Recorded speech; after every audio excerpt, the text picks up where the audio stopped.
No, we ought to get some chairs. Yes.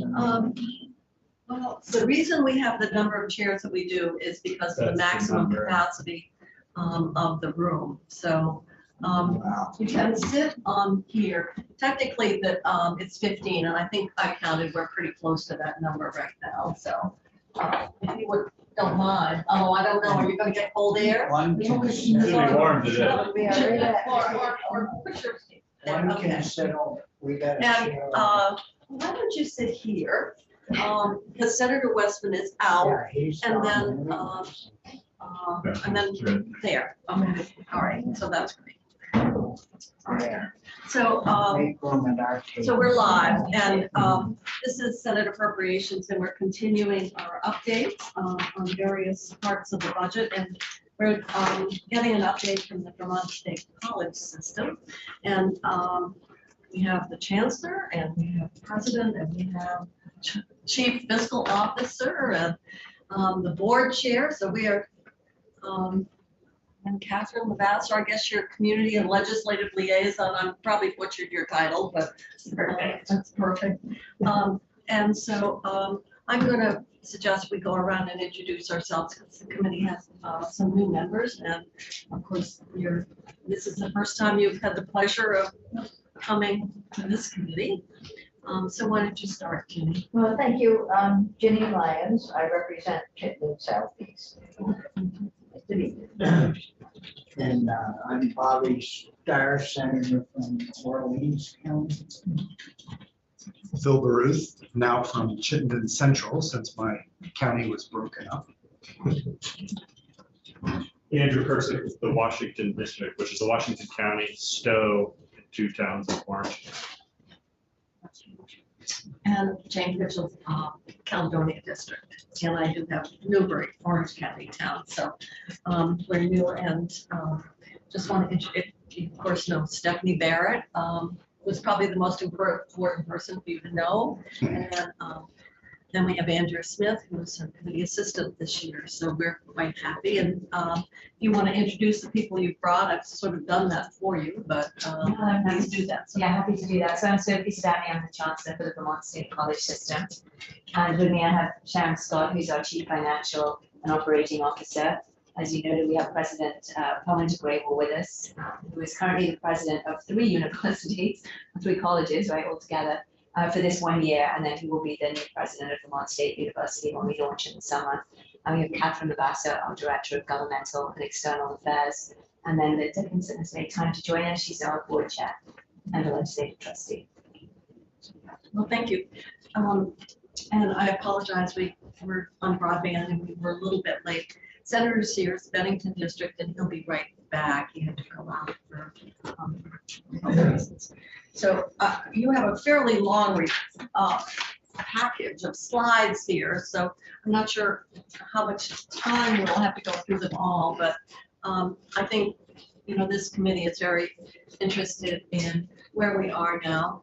Last year, we felt that we had made a commitment to the transition plan and made sure that it was fully funded, including the bridge funding of about 15 million. And so I know you've got a funding request again, and but we'd like to know how you're progressing, because that plan really set forth a very ambitious process to stabilize our state and preserve our state college system. And it really had many components and a lot to manage, including the human dimension, which is sometimes challenging. And we wanted to have you tell us sort of how things are going, where you see, you know, what has perhaps been bumps in the road that you might not have anticipated, what you think of the real potential, and where will we be once we get through this, to that multi-year process. So with that said, welcome. I don't know who's going to start first, but I'll leave it up to you. Yeah, I'm going to kick it off and just provide us a general overview, just to provide an update. And then President Grable is going to talk a little bit about the vision and what he's looking at for Vermont State University. Sharon will weigh in on some of the facilities work we've been doing, and then obviously any finance questions that people have. And then Catherine's going to wrap it up in terms of some of the workforce development work that we're doing and also scholarships that our students benefited from last year. And we do, I mean, again, just really hugely appreciate the support that we've had. I think the main message we really want to convey to you all is that it was money well spent. The investment in Vermont State Colleges is paying off. We are accomplishing, as you recognize, a huge amount of work to be done, and we really are accomplishing that. So I think the bumps we've had in the road have been the sort of expected bumps, and we're still on track and on target. So nothing has pushed us off the rails at this point. So it has been an enormous lift, and we've had a huge amount of work from our faculty, our staff. We've had hundreds of people within the system being involved in what we're doing.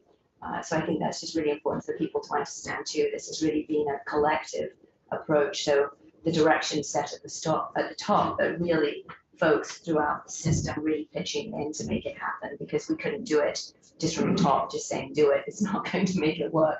We've really had people working from the ground up on exactly how we're going to do this as we move forward, because it's such a huge undertaking. So I will just run through on the slides quickly. So I want to just really to let you know, we do have a very strong board of trustees at this point. They are holding us accountable. They've set very clear goals for us, both for me as a chancellor, for the president, and for the senior leaders across the system. We have a variety of expertise on the board.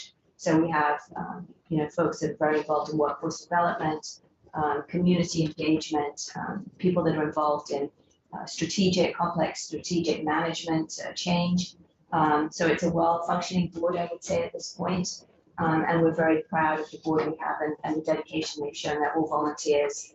They put in an enormous amount of time. We've had just so many meetings. So a very, very strong board. We do have 4 legislative trustees. They're all representatives. So Representative Lynn Dickinson, Jim Masland, we have David Durfee, and then Bill Lippert, who's no longer, he stepped out, but he's still a trustee until his term ends. So next slide. So right now we are, we have 4 institutions within our system. So we have Northern Vermont University, Castleton University, Vermont Technical College, and Community College of Vermont. And the purpose of this slide is really just to make sure that everyone understands we will continue to be the Vermont State College system, and will be comprised of 2 entities. As of this summer, will be Vermont State University and the Community College of Vermont. And Vermont State University has the 2 universities, and the Technical College will be joining in to become Vermont State University. The other point of this slide is really to illustrate how far we extend across the state. We really are there in local communities. We're serving the rural communities of Vermont. We're not just centered in 1 or 2 locations. And part of the commitment that we've made is to maintain our existing campuses, our 5 campuses. We do have a lot of other learning sites as well through the VTC nursing program, as well as CCB has many locations as well. The next slide. So the transformation work that we're undertaking, I mean, the really big lift right now is making sure we successfully launch Vermont State University. As our project manager likes to keep reminding us, we're now down to like 23.5 weeks. So, but this summer we will be launching Vermont State University. And then since the transformation began, we've been doing a significant amount of work again in combination with the state, that partnership, to make sure that we're doing this correctly and really looking to bring some stability to the system. Higher education, as I'm sure many of you at the table know, is really going through a lot of challenges at the moment. Everyone, I mean, nationally across the board. One of the differences for us is that we're actually making the change happen. So a lot of the things we're doing are not totally revolutionary. Other colleges and universities are doing them. I think what's unique about what we're doing is we're doing all of them. Other people are doing a little bit of this and a little bit of that. We're actually doing all of them. And so we're really exploring, innovative approaches for student learning and looking at hybrid learning, a one-to-one face-to-face classes, we keep changing the name, in-person plus, I think we're on now, but for students to really expand access so students can access our programs wherever they are. We've really looked, and again at Vermont State University, the 3 institutions that are coming together, the faculty have done an extraordinary amount of work to look through and do program optimization. So we've gone from around 250 programs down to just over 100 programs. and the faculty have come together, 4 separate faculty assemblies to make that happen. We're also consolidating administrative functions. So we're looking at creating a shared services model. So we'll be bringing together a lot of the back office functions that we do to make sure that we're delivering those as efficiently as possible. So we do have a lot of national attention. So this is an article. I don't know if you'll get the actual PowerPoint, but the link you can click on. I think that it's recognizing that higher education can be very slow to evolve and move, but that we're actually doing it. And so this was an article that came out in the summer about the work that we're doing. But we do get invited to a lot of conferences to speak about what we're doing. So there's a lot of attention being paid to Vermont and what we're doing. And again, the focus here really is on trying to create something that's really innovative for higher education, particularly rural higher education in the States. So other people are paying close attention to what we're doing. The next one. So this is really just talking about the disruption that we're going through. And as I mentioned before, we adopted a professional project management approach to the work. So we hired a director of project management back in the summer of 2021. And I do believe that's been kind of the secret sauce for us to make sure that we're able to execute on the amount of work. The plan, Senator Bruce, you were on the work committee. I was. Was that, It was one of the Yeah. it recommendations. seems like that was, my memory was that was one of the recommendations. Yeah, and it was, I would say it was one I fully endorsed because we've had experiences of not well executing on projects in the past. And given the magnitude of this project and all the interdependencies, there was no other way we could have done it if we didn't have someone organizing us on the project front. So it's been enormously helpful. And again, we really appreciate what the state has done because we were given some transformation funding specifically to help us with the transformation. And that investment was absolutely necessary to enable us to do this. Yeah, so I don't need to read you the slide there. So again, next slide. Thank you. So this is really just talking about all the different pieces that we're doing. So obviously, creating Vermont State University is the one that's right in front of us right now. But again, as I mentioned, we're streamlining our administrative operations. We're also re-engineering what we're doing for workforce. So we've created a position of an executive director of workforce for the system. That's Pat Moulton. And then she's working directly with the associate dean for the Community College of Vermont, and then Vermont State University has just hired recently an associate vice president of workforce and community engagement. So we're really investing and paying a lot of attention to that. All right, the next one. And this is really just a reminder of all the things that we've done so far to date. So we are executing on the recommendations that came out of the select committee. Those recommendations came out in 2021. And our board adopted them in February 21, and we've been moving forward since then with it. Some of the really significant ones is we did receive last summer from NECHI. NECHI is the New England Commission for Higher Education, which is our accreditor. And they gave us a preliminary stamp for approval that if we did all the things we said we were going to do, then we would be able to successfully launch Vermont State University. They also gave permission to have a single president oversee the 3 institutions, which is enormously helpful because you need to have one person and one vision ahead of time as you go to launch.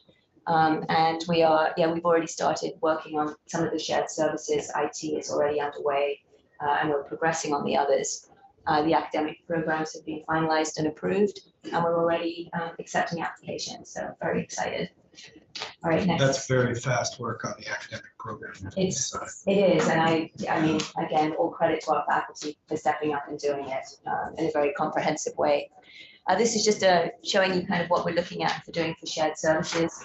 One of the concerns, anytime you have sort of centralized services, is you're getting further away from the campuses. So we've come up with a governance structure to make sure that the 2 institutions and the 2 presidents are fully involved in the shared services. And so the leaders of the different shared services areas will be reporting to what we call the Council of Presidents. So it will be to me and to the 2 presidents to make sure that we're responding, the shared services are responsive to the needs of the individual institutions. All right, next slide. All right, I'm going to turn it over to President Grewal. Thank you for the opportunity and thank you for setting the stage to build something totally new. The way I have seized this opportunity is an unprecedented opportunity in higher education. This level of commitment from the state and this level of commitment from the system is unheard of. So we are taking advantage of that and creating something so different that is needed today. Many universities have tried and at the edges making some changes, but we hope to set up this university centrally so different that we would be able to contribute to the state's goals and transform higher education, not only here but Southern Vermont. So I started in July, so it's about one semester, and I have been started it by listening to every campus community. My first day at work was not on my main office, but in the campus at Johnson. From Johnson to Linden to Randolph to Williston to other campuses. So open listening sessions from everybody, making notes, and then setting up envisioning sessions in which invite input on certain themes, and then town halls. Based on all of that and the background information and the select committee report, we came up with these 4 central strategic priorities for the institution. If you look at strategic priorities across the nation with any university, you will not see this kind of direct strategic plan focus. We want to be the nation's first statewide hybrid university. That's a mandate in the select committee report.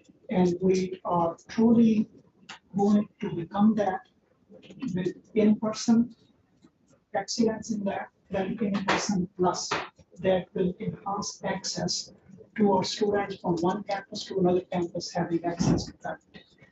Also, on our sites, students can take advantage of faculty on all campuses for any courses they want.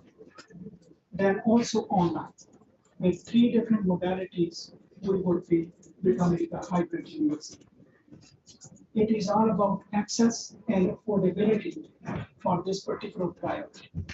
Affordability because if somebody cannot live on campus, now they will have access to our education, even though they may not be able to even drive to the campus, they still can access the classes. So that will really expand the population we serve. Working professionals, now we can serve rather than those traditional students who live on campus. The second priority that we have is to become nation's first fully career-ready university. What does that mean? That means is, in addition to the degree that we offer, each student will have at least one industry recognized credential and will have at least one community engaged experience. That will be significant experience that is part of their coursework. It's not extra service learning or on your own or voluntary work or so on. It's by design. We are developing professional development activities for faculty, how to embed these programs into the degree programs. We already have developed a 3D technology certificate, which is talk about the 3D printing and so on. So it's already faculty across campuses have come together to do that. Then we want to be the nation's first community engaged university that serves as a catalyst for rural advancement. We are uniquely situated throughout Vermont, mostly in rural areas. And many big universities do not serve rural areas as well. And we have a unique opportunity, and that's why we designed this particular priority in a way that our faculty and students would work together with local community leaders to co-envision solutions to local problems, focused in rural area issues. And that will be worldwide, there is a need for that kind of approach. And what it will do, it will inspire the students about that community, attachment to the university and the faculty, retention, and some of those students would also see, I love this project, I'm going to be here, I'm going to start my nonprofit, I'm going to start my own company right here in this community. And that's an embedded goal of ours to keep more of our graduates here in Vermont. And the fourth priority we have is to become an employee and student-centric university. So the first three priorities are mostly focused on the student, but from the services perspective, how customer service, how efficient we are, how good we are at that, and also focusing on employees in terms of focusing on innovation, creativity, professional development for that, and a data-centric approach for continuous improvement. All of these would be by design, by intention, would be our priority. And our cabinet has come together and everybody has endorsed this, and we have objectives under each one of these, and we kind of moving forward with the university now. Good question. One of the things that we've done, and it's really flexible learning, and that's to get better connections with our high school students with even their senior year of high school and their first year of college. Is that very common among other states to fund that pathway, that first year of college, and combine the senior and year of high school? It's something that's done fairly routinely now. It is done here routinely, yes, of course, we have the early college programs and so on. In Texas, where I come from, yes, it was amazing. It was. A lot of students getting dual enrollment.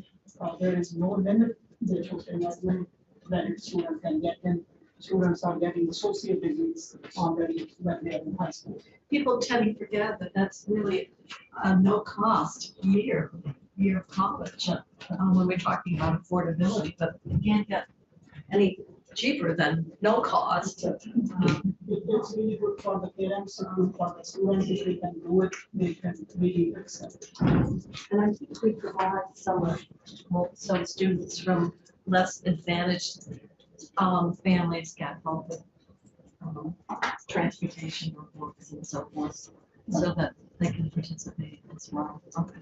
I just wondered if that was common. You're saying this makes us unique. I was just wondering the other is a common strategy. Thank you. Right, I think the in-person plus system would enable high school students to access university from anywhere. So they would be able to do it from the classroom or from home, so that they don't have to constantly be on the road to drive and watch the device. So it will make a big difference. And it will be a good partnership with high schools. Next slide, please. So this just shows that we have filled our cabinet with diversity of folks here with their hires have been done to align with their strategic priorities. So that part is now accomplished, and we have now come together and started to move forward. Chancellor has emphasized how much work faculty have done. And that is really, that's really a great excitement here, is that, we will have 5 colleges in all 3 universities. Now we have only 5 colleges for the entire university. So we have fewer deans, we have come together. And with that, and having a system of in-person plus, where a faculty member sits in the course from one campus, students can access that course. So we will be having fewer low enrollment courses. So therefore we become more efficient, and per faculty member, more student credit hours are generated. So we actually set a goal for that, and so that we can actually make progress on those goals. Most of our programs would become available from most of our campuses. So therefore students can start in any campus, or they could commute to a campus, although the program originally started in another campus, but now they have access. Next slide, please.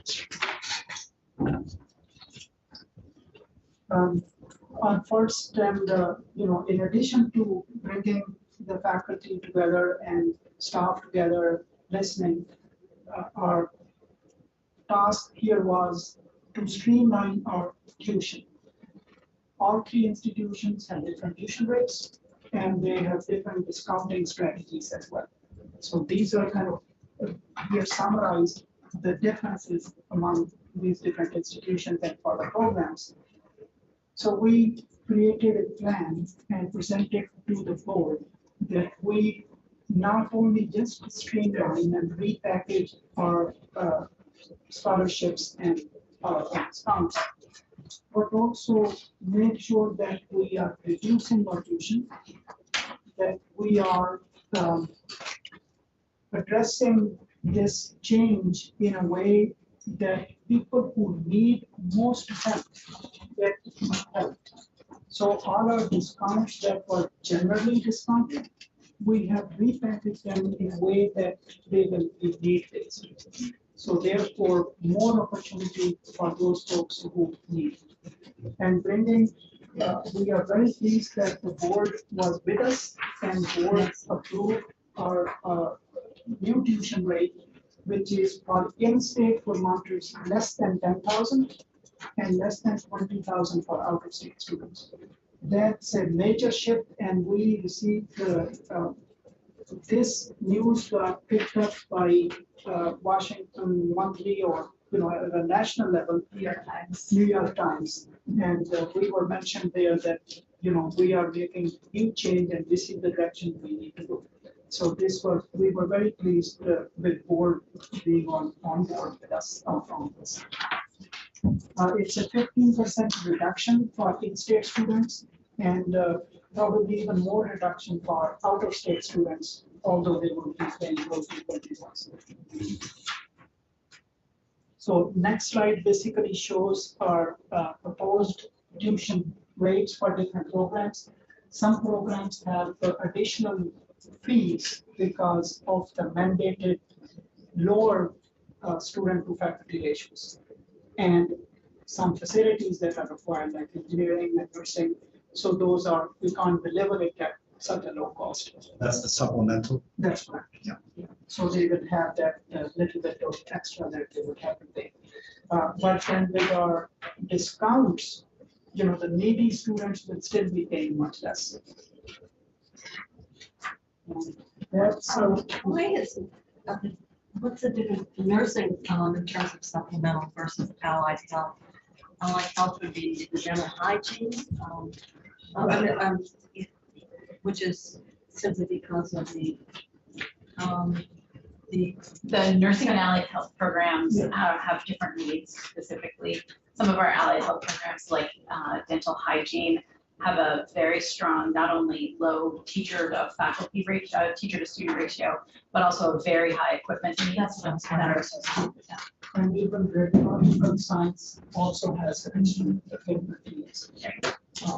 And however, we also have scholarships, institution that we are listed. Then we have a number of scholarships for nursing students. So, they don't pay. No, this rate. I know, everybody's willing to pay to get nurses, to train, with a commitment to hire. Your hospital, for example, does. So, next slide. Yes. So we want to just talk briefly about facilities and our strategic planning work that we've undertaken these last couple of years. Last year, we completed a return on physical assets study, which we updated this fall, and a space utilization study. Go ahead to the next slide. In terms of that, we learned quite a bit. Number one, we learned that we are roughly over resourced by about 30% in terms of our, in terms of our utilization, we're about 30%. Monday through Friday between 8 a.m. and 5 p.m. So that means in any 15-minute block, only 30% of our spaces are being used at any one time. Given the rural nature of our campuses and the size of our facilities, we should be about 65%. That would be ideal.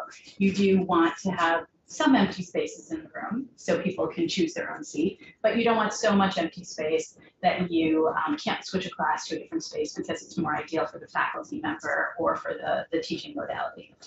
So that is something that we've learned, that we have too much space. We've also learned that we are not spending enough in order to maintain our existing conditions. We have a little over 2 million square feet. We should be spending on average about $8.4 million a year to maintain those facilities, and we're able to spend about 2 to 3 million, and that money largely comes from the capital bill. Yes. Just to clarify, when you say academic space, we're not including dorms? We're not including dorms in terms of the space utilization count. We are in terms of the 20%. Proportionally, it's approximately the same. We're at about 45% occupancy for most of our campuses, with the exception of Castleton, which is running at about 85 to 95% occupancy. Okay. In terms of the residential facilities. But it is an issue across the board for both academic, residential, and student life spaces. So that we have as a concern.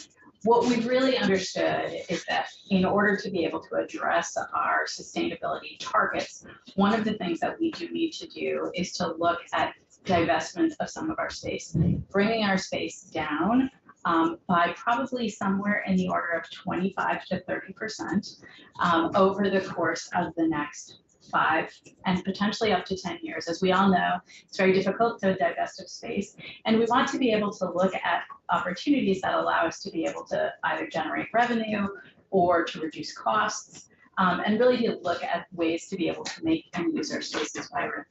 As President Grewal noted, one of his strategic goals is really those connections to the community. And as we look ahead, we want to make sure that these spaces, as we're considering divestment, allow us to be able to look at those connections to the community to make sure that we're having a very positive way.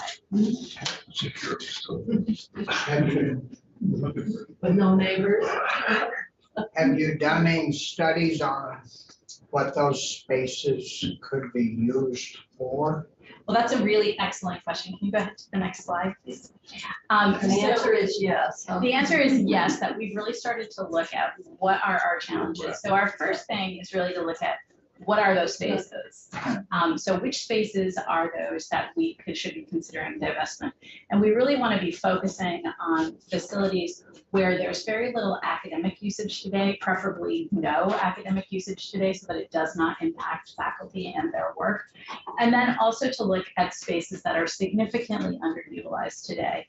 And then the third is to really go through a significant master planning effort that will actually be kicking off in February, that will allow us to be able to really clearly identify what could those spaces be used for. And we are anticipating that as part of that master planning effort, that we do need to engage with the community to help find ways and invite the community in to help us say, not only us, we don't have enough information by ourselves to say, what could these spaces be used for, and how might we be able to partner with others?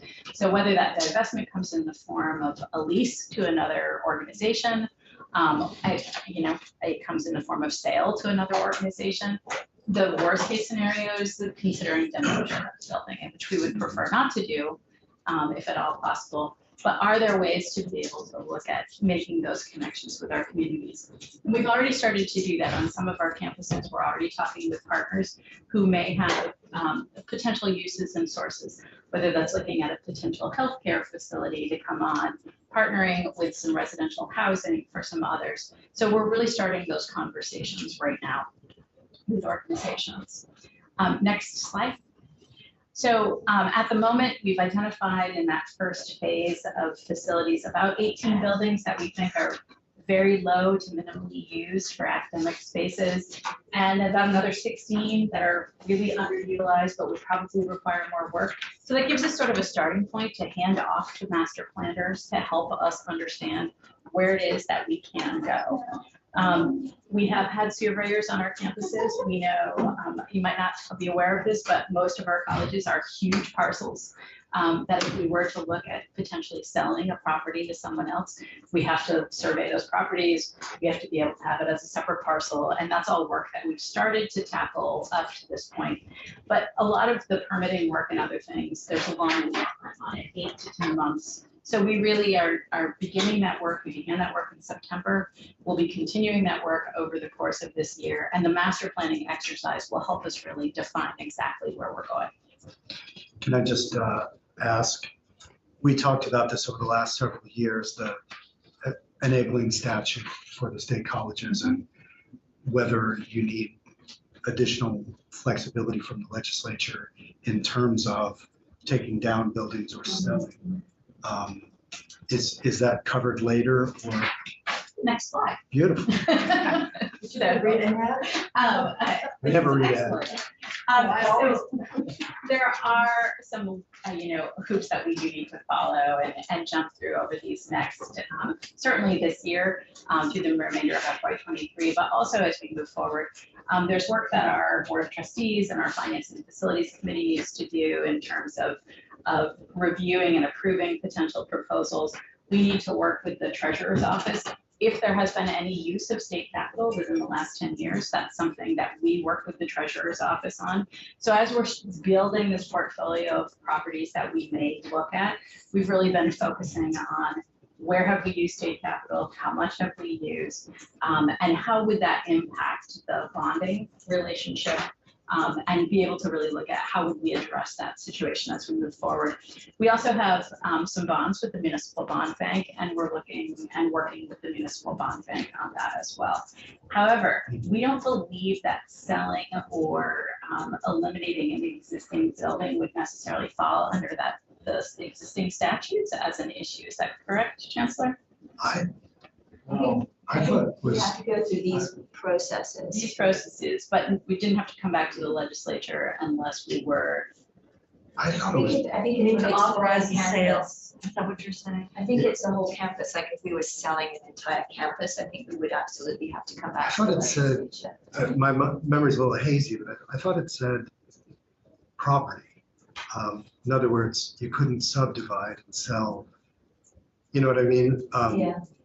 But I could be wrong. I'm operating on Could follow up with We'll our follow up. council. Yeah. Absolutely. because I know we talked about that and there wasn't great appetite from the state colleges to open the statute for I fear of remember others. the discussion, but concurrent with that was the recognition that we probably were over, not over facilitated space, Right. and that there was going to be a need to divest in some form after a thoughtful process. So maybe Yeah. it's something that still needs to be clarified, but certainly what you're going through and looking at what you need and I have to say, depending on the deferred maintenance of what some of the buildings are, I know a local church, they couldn't support it and they couldn't continue to maintain it, and they actually sold it for $1 because of the enormity of the work that was necessary to, for the maintenance and rehabilitation. So I think you might have some old buildings that fall into that category as well, where it's just from an economically feasible perspective, it would cost so much to get them up to a certain standard. That's a large part of the work that our return on physical assets analysis has been showing us. Which buildings have the most deferred maintenance, which will be the most difficult in order to be able to bring into the modern environment. Will it cost us more to address one building versus another? In some cases, some of those buildings are our most historical and most central to the campus, and we may need to retain them regardless. But it does give us greater information to inform a master planning effort that we can then use with the community and with President Graywell to help understand where are the changes and where should they be made in order to be able to affect changes. So in the enabling statute, it says, under subsection C, the corporation may acquire, hold, and dispose of property in fee or in trust, except as provided in subsection D. Subsection D says, corporation shall not abandon, lease, sell, or dispose of any of the institutions under its control unless that action is specifically authorized by the General Assembly. So I think that's why it's, back Well, down. it says It seems like, and we would Yeah. require exactly what you're doing, but I'm just wondering in terms of timing, if we Whether should, we should think about that authorization now. it should go to Brian to make that change if we need it. What change? the change where we grant them more flexibility in terms of, to the disposal of property if at the end of this, because and Tom, if also you're gonna creating begin in leases. February, you might need that authorization before we come back in session next year. Yeah, Well, that's, At least during the period of transition. Even tomorrow. You are tomorrow, all right. Okay. yeah, but, I mean, we've got millions of dollars tied up in there. And we wouldn't just give carte blanche, we would, have to authorize and sign off, I assume, but in other words, another thing to put on the master plan. And I can talk to Brian about it. This is Senator Campion who's chairing it. Because I don't think it would require a great deal of work in committee, but we'd have to run it. It also mentions the agency of administration as somebody who needs to be in consultation. So I can, as that goes forward, I'm happy to look at that part of it. Great. Yeah, because that, it's a pretty important thing that we protect the people's investment and But a lot of institutional buildings are so difficult to sell. You think about the facilities in the buildings in Brandon and for Jens give them and, away. well, it's true, because their either their age or their utilization or their condition is such that they're not very saleable. So the question becomes one of how to protect that investment the best, or there may be times when it would be good that we could serve another purpose, like housing. If in fact you're able to bring 20 housing units online because of a building, then there's a very large societal benefit just in a different place. So it'll be interesting to see what your process reveals. The other thing that I've noticed even up in the kingdom is some of our schools that had lost a lot of children, those numbers are coming back. And, Vermont State Colleges educates a lot of Vermont children.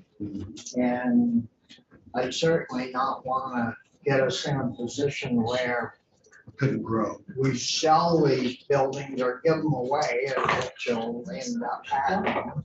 And then in 10 or 15 years, whoever's sitting in our places, oh golly, we gotta go buy some land, and we can't educate even our own kids.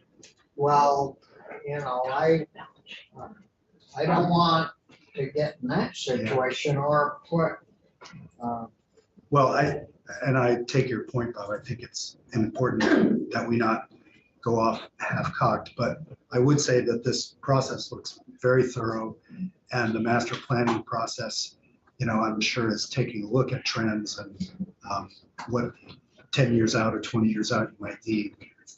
So all the way of saying, I'm not suggesting that we do this right now, but I'm happy to look into it so that we don't get down the road and then you realize you need authorization and we're nearing the end of the session or They something. get close and you can't. Yeah. And our school enrollment, it's varying, and some towns are seeing growth and others are not. Our overall statewide enrollment is still on the downward trend. So one good thing that we do know is that even if we did a 25 to 30% reduction in our academic spaces and our space overall, that we still have room to grow by approximately 15 to 20% across Vermont State University, which are the facilities that we're looking at. And I know President Grewal will be thrilled if we were able to grow by 20%. But it will be a challenge. The other thing is that as President Grewal and his team is looking at the hybrid university concept, some of the academic spaces can become smaller because students will be joining from a variety of different locations, whether that's from multiple locations across Vermont State University and their physical facilities, or even as my son does from home. So it's an opportunity to be able to join in a variety of different ways, which allows us to reconfigure our space in a very fundamentally different way than the way we have it today. I don't know, I mean, to me, we visited the University of Vermont 2 weeks ago, some of us. They had 30,000 applicants. applications. I mean, 30,000 and they could only take 3,000. 4 or 5 or something. Well, why aren't we putting together a plan that would capture those other 25,000 students that can't get into UVM? Well, oh, you mean, why isn't the state college system? Yeah, I mean, somebody's getting those students and I think President Kidwell would be happy to That has have been, those applications. that has been talked about, Yeah. that obviously you aren't accepted at the university, but you would be, you are eligible for acceptance at NBU or whatever, A so. lot of people apply to 3 or 4 colleges though. well, that's fine. Why don't apply, but I mean, why can they get 30,000 applications and we can get what, 10 maybe or 8 at the state colleges? Well, different, I would just say different business models, different kinds of students they're appealing to. UVM's been consciously increasing their rejection rate to boost their rankings. So they've been successful in getting more applications and more select classes, which is the gold standard.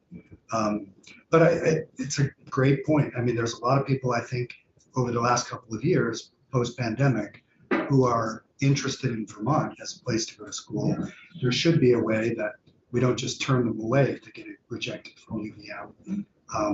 I don't know that, we That can has been integrate discussed in message. the cobwebs of my mind. It has. It has been talked about, and it wasn't quite as simple as it sounded, but it was, congratulations, you are not at UVM, but you are accepted at these other Vermont institutions, so.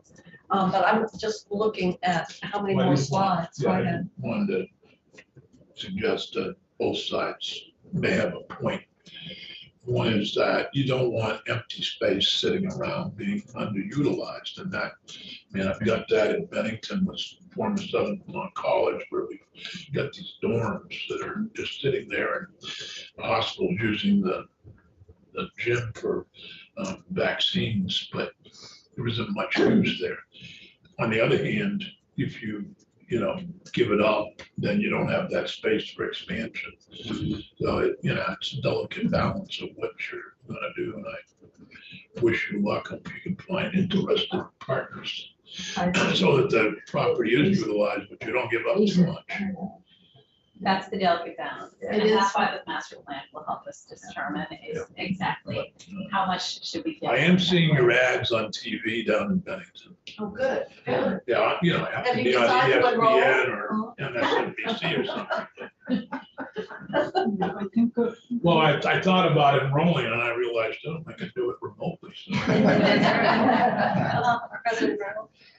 I just wanted to say that the new state level recognition of the university called Vermont State University, that's going to have some appeal out of state students. It's gonna confuse me too, by the way. Yeah, but it's I like. still can't figure out the difference between Michigan and Michigan State. Oh, One's no, a Spartans, the oh, my other's gosh. a Wolverines, that's the only difference, right? Or University of Pennsylvania versus Penn State, sure, Right, I let's think go with it that. does get a little confused. Yeah. Minnesota State versus State University.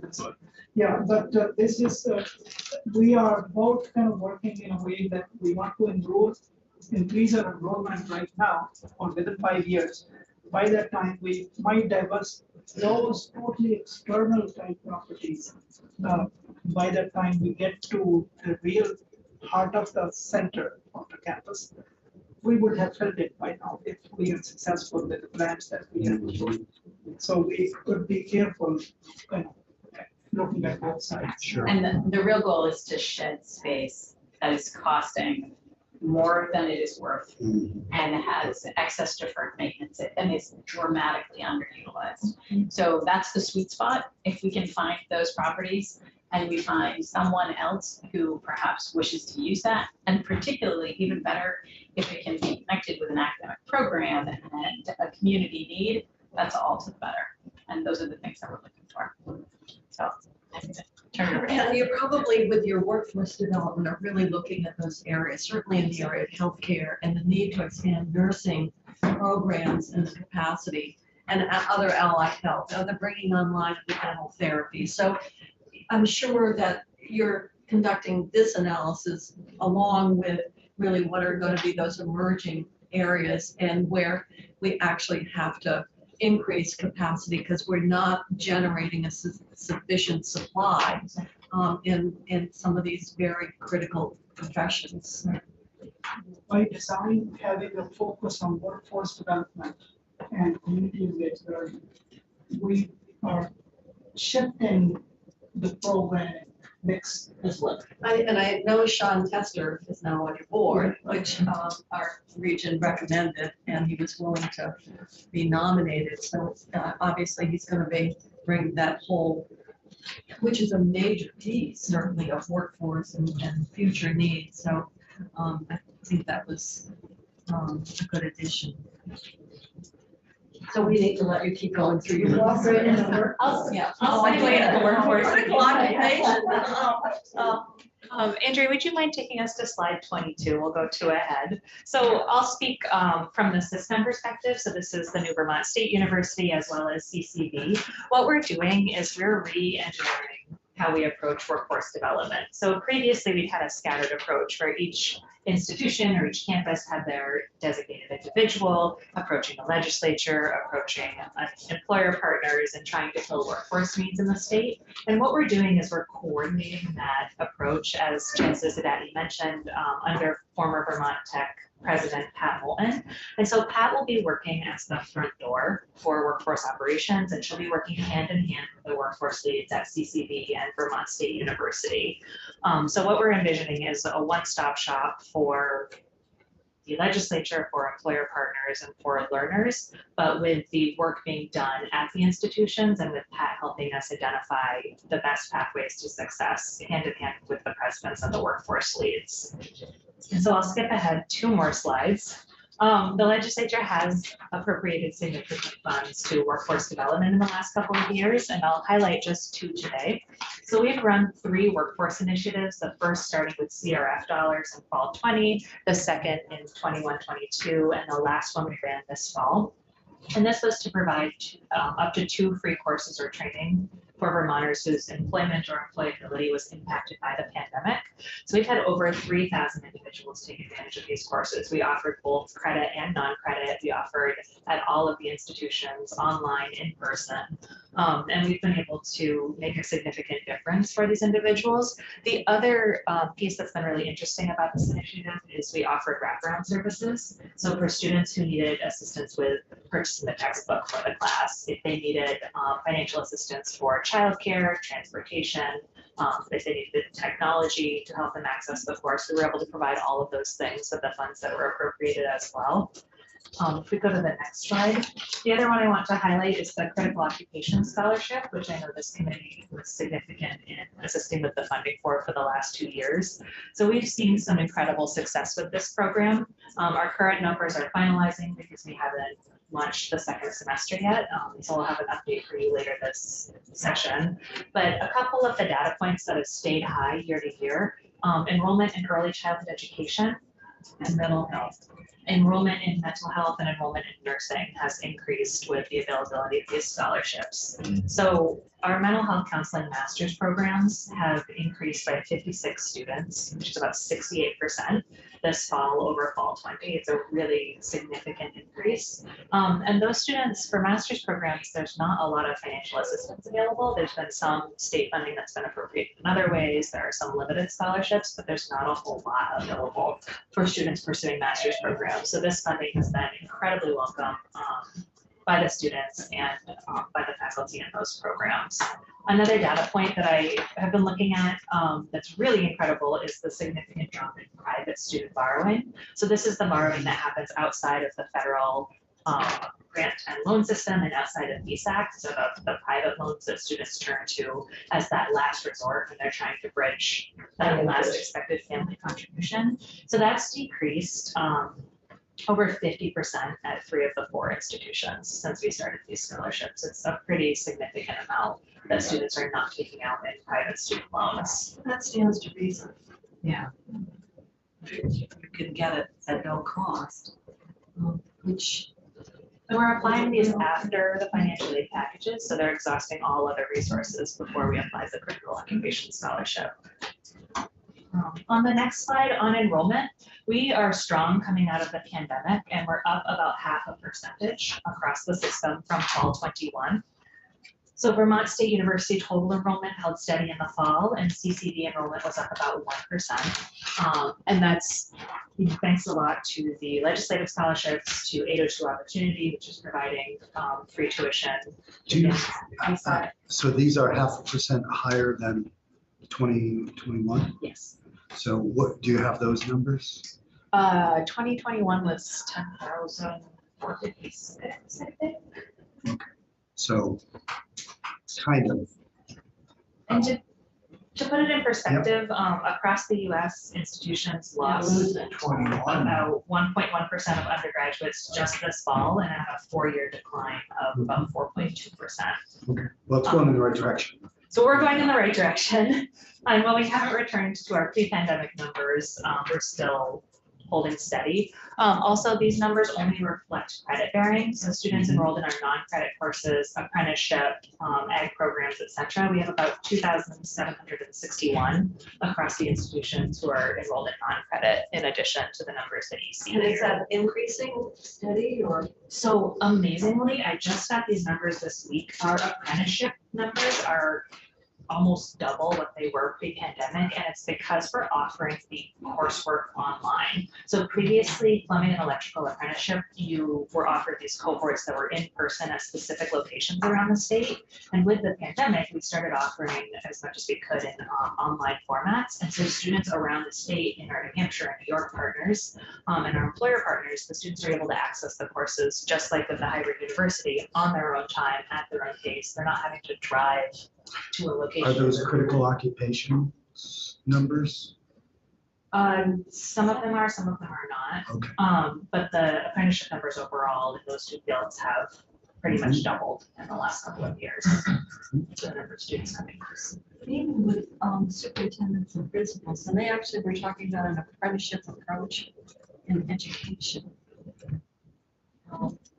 As part of, really, what they're saying is there are people that would be great teachers, and they might start out at a lower level, and how they can combine that experience and apprenticeship and get it translated into certification. So that whole, there's nothing that teaches you better than on-job training. You can read a cookbook, but it's not the same as baking a cake, and sometimes it doesn't come out perfectly unless you've got your family's whole recipe that Sharon and I have for hot milk sponge cake. I want you to know. Yes. Thanks. Thank Martha Stewart for that. So that it's interesting how that very old method of learning is taking on new relevance and application in today's environment. So system-wide, we serve about 82% of our students are Vermonters. And this, particularly in our rural communities, is higher than any other institution in the state. On the next slide, degrees and credentials and value, we awarded 1,911 degrees and certificates last year. And in addition to that, we graduated 137 plumbers and electricians in the apprenticeship program. We're continuing to see that growth in the clinical mental health counseling and the early childhood program. When you talk about wages, you're probably doing better being a plumber and electrician. Yes. Probably doing entry wage. Quite well is what I paid my plumber a couple of years ago. If you can get one. Yes. And so on the next slide, you did ask us to provide a brief overview of our budget ask for this year, and we'll come back later in the year. But as we continue on our path to financial stability and as we continue on the 5-year plan, we've taken very seriously both the state's investment and also our responsibility to reduce our budget deficit. And so our FY23 budget reflected the first $5 billion reduction in that $25 million that we need to reduce our budget deficit. Our FY24 budget request will do the same. And then an overview of our ask. So the select committee had recommended that our basic appropriation be brought to $48 million. At this time, we're at 45.5, so we are requesting the last 2.5. Yeah, we really moved the base. The House did a great job of increasing the base, and we funded the bridge on top of that. So, and you put in extra in the bridge last year, yes, which we we did. applied towards this year, and that brings the bridge request for this year of one-time funding to $9 million. And then in addition to those two pieces, we have two programmatic requests, one for CCV and one for Vermont State University.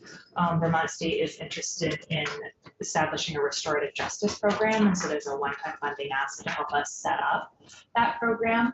And CCV is interested in a tuition reduction for CCV students. And so we've put in a request for base appropriations specifically to support CCV. So I'm a little confused when you say base increase, is that the 48 million?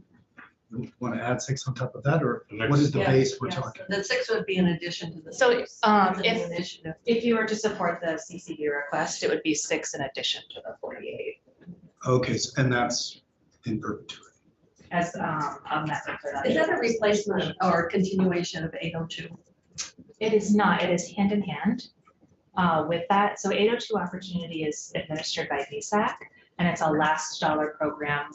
The current AGI is $75,000 or below. And so if we were to reduce our sticker price, we're actually It's working with something VSAC. about free tuition at CCB. What did we call that? That is 802 Opportunity. Oh, okay. Can't remember. And so if the sticker price were to be reduced, we're working with DSAC on some analysis so that 802 Opportunity could be applied further. And we certainly don't want to have this request interfere at all with that request. But we do have the highest, or we in New Hampshire write it out for the highest. 49th and 50th, you've been neck and neck for years. Yeah, at the end of the, not in a good way. Huh? Wrong end. Although this should make some improvement in where we stand. It does make significant improvement in where we stand.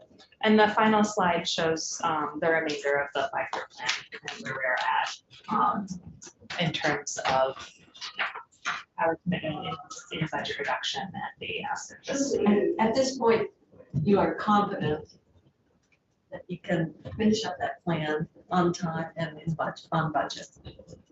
That's good. So far, do you have no indication that, I that mean, we know that there are headwinds. I mean, we know that there's this enrollment cliff, demographic cliff that that comes out of the 2008 recession. The missing kids that weren't born in 2008 because of the recession would be going to college, I think in 2026. So it's, we know those things are coming, but yeah, we're trying to be as responsive and thoughtful as we can about how do we anticipate? anticipate that? How do we expand the number of students that we're serving? And again, understanding that people are changing their relationship to higher education. So often people are stepping in and out for adults. And we do have a lot of, I think it's 54,000 or so Vermonters that have some credits but don't have a degree. So we're really looking to try to target that group as well to help them finish out their degrees. Thank you very much. Other questions? I'm just- That's so good come along, but. Just wondering, do you have any indication whether the governor is in his budget going to recommend any of these final numbers, or? We're having excellent conversations, but we haven't received an indication. And I only bring that up because it's still a sore spot with me that in his speech 2 years ago, I think he talked about himself as the main partner with the state colleges and suggested that we had been on and off in our support, but his budget never gives money to the state colleges, so we have to find the place for it. Well, last year, remember when we presented the budget and the additional money,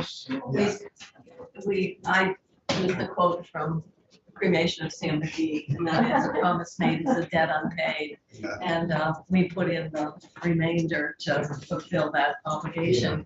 And it's very easy to get partway through and abandon it. And it seems to me we've got to be very cognizant of that a commitment, because at the point that it announced that campuses were going to have to close and everything got brought to the brink, all of a sudden people began to connect that there were many, many advantages and benefits and collateral impacts that would be created. So memories tend to get a little short. And I think we were, to be honest, we were disappointed that the governor's budget as proposed did not include, the full funding of the plan.